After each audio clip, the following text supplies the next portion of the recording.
Good morning all. Something transformational is happening today. Well, at least I hope it's going to be transformational. You see, the local shed company is coming over to put a shed on my shed base. Now, I built this shed base, so I'll do a little talk about the shed base. And then I'm going to do a time-lapse movie of the shed being built. They're over here this afternoon. And then I'll do a little shed tour. It'll be an empty shed, but yeah. So this is the base of my new shed. It looks like a giant pallet, but it's big. It's 8 foot by 6 foot. In fact, it's slightly smaller than that. It's 2.4 meters by 1.8, because the shed guy said make it slightly undersized, and then when he came round he said, oh, I'll make the shed undersized. Anyway, whatever. So I took the slightly unusual step of using decking timber as the structural timber. In other words, as the beams and joists. So even these pieces inside here are decking timber. The whole thing is made out of decking timber. The beams and side elements, the sort of structural elements, are premium decking timber.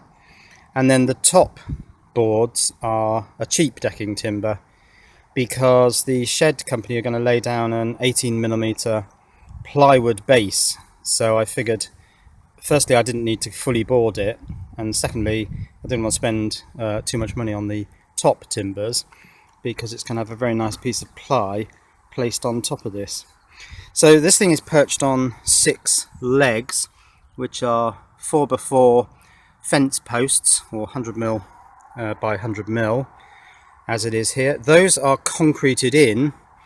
You can see the concrete footpads. Got to be careful I don't get stung by stinging nettles. And there are 6 of them. 3 over that side. See if I can see those. No, they're not very easy to see because mud has fallen down on top of them. But there are 3 on that side, and you can see the 3 on this side. And then the 1.8 meter span spans across from those posts. I doubled up the joists, or the beams running across either side of the post, simply because I could. And then of course I had to put intermediate joists in there because the span was too long. And they're actually on joist hangers. Let's see if I can see one of the joist hangers. Yeah, there they are. Now you can't get joist hangers which are the size of the width of premium deck board, for obvious reasons. So I had to bend the joist hangers, flatten them out, and then reshape them around these 28mm thick joists. So that took a little while. You can see that I put a screw in every crossing point, because I wanted this thing to have maximum structural rigidity. So lots of deck screws, but I bought the deck screws cheap at Wilko, who do pick and mix screws. In fact, all the screws were Wilko, even these big, what look like coach bolts, but they're not. They're just big hex-headed screws. And I put big penny washers on there. Made a bit of a mess of this one because I was using an impact driver and it just broke the bolt. So in the end I had to do all those bolts up by hand. And there's one at the end of every beam, one around here. And of course these ones around here were very difficult to get to, because there's quite a bank there, which I've built up when I dug this out. And so I did most of the stuff on that end and that far end using an angled screwdriver, electric drill. So underneath this deck base is a weed control fabric. It's a cheap one, which I happened to see in Lidl for £4, I think it was. And 2 bags of 10mm approx gravel, which I've dropped in there. And then I thought I didn't like the weed control fabric sticking out at the sides of my shed base, so I stapled it up inside the 4 beams running around the outside, and so weeds will grow up just along these edges and grass, but I can trim that with a strimmer. But I I won't be getting any weeds, well, I wouldn't have thought so, underneath the shed base. So this shed is the same size as my existing shed, which is this one, which is also 6 foot by 8 foot, two-tone. And the idea of this one is to take all the rubbish out of my workshop. In other words, all the stuff that I'm not currently working on, which is low risk because it's going to be in a shed. So I'm not going to put anything valuable in this shed. Just all the electronic stuff that litters my workshop and creates what my mate and I laughingly refer to as the sliding tile puzzle. You know those little 16 tile sliding tile puzzles? Well, they only have 15 tiles. There's one space and you can slide them around the space. Well, my workshop is a 16 tile, a non-sliding tile puzzle because there's just no space at all to do any of the sliding. And so by moving half of the contents of the workshop out here, hopefully the workshop will become functional again. So that's my shed base. I'm quite proud of it. It's the first time I've ever done any sort of groundwork. It's the first time I'd ever mixed concrete, and I was quite keen to do that sort of thing. I mixed the concrete in one of these big tubs, £4 at the co-op. In fact, that's the one I mixed the concrete in. And they're really good because they're flexible, so you can bend it close like that, and it becomes its own pourer, so that you can pour the concrete into the holes. So yes, I'm hoping that this will transform the workshop into something usable.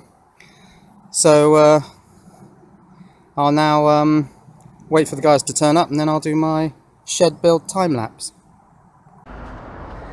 Now just switching to my other camera.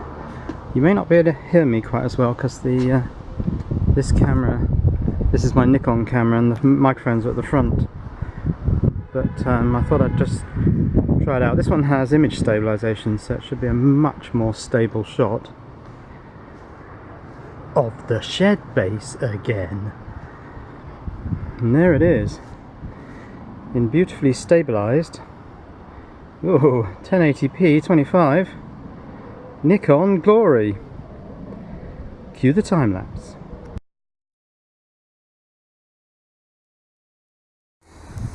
So they're bringing all the panels in. One guy doesn't want to be filmed.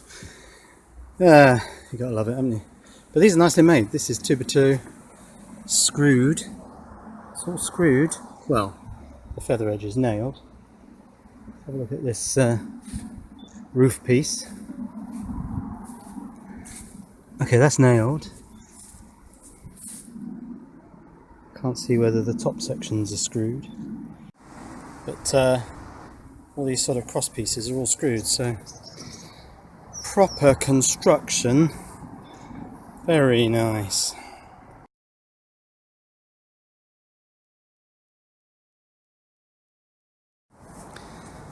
Well, the base is holding together.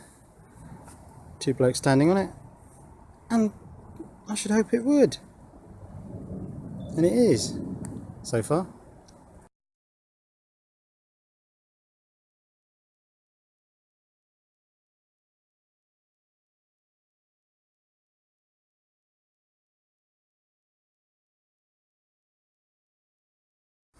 So there we go, the shed is built. It took about, I don't know, an hour, maybe an hour and a half. Time seemed to go quite quickly while they were building it. So let's have a tour. Nice solid lock here. Now there is a gap there and I kind of want to try and fill that. I don't think I can put anything on the side because the door slightly closes up as it opens because of the way the hinge is put on there, but I'll work something out. Maybe a plate around the back here with some what's the name on it, ceiling strip. Yeah, well, this is it. It's completely empty, so the shed tour isn't very exciting, but there are some trusses up here which are quite useful.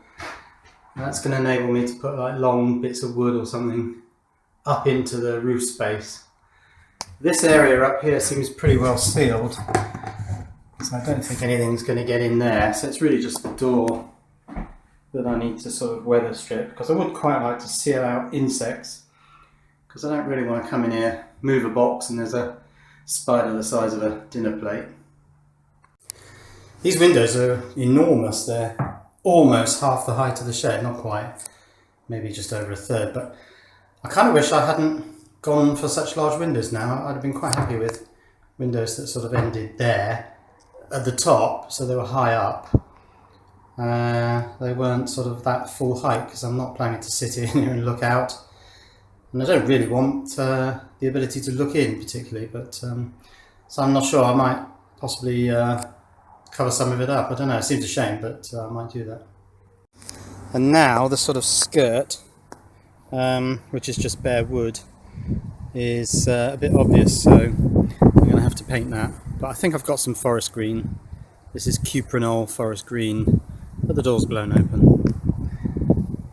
So let's just shut that. So yeah, I'll paint the skirt. I'll probably change these screws so they're not cross point or Phillips. Probably put some Torx in there, same as I've done on this shed. I use Torx screws because they're just slightly more difficult to interfere with. And then around the back of the shed, there's just this little gap, and an even smaller gap on the other side. I just find gaps quite interesting. Little hidey places, yeah. Little hidey place around there. So now I've got to start moving stuff out here and clearing the workshop out, because that's the purpose of this shed, to enable me to have more space in the workshop, keep 2 or 3 projects on the desk at any one time so I can move between them. It's been impossible up to now, and yeah, the videos should just change. They should have a completely different feel once I can move the sliding tiles around the gap. Haven't been able to do that for a couple of years. Anyway, that's the end of my shed build video. Hope you enjoyed it. Patreon only, this one. Cheerio.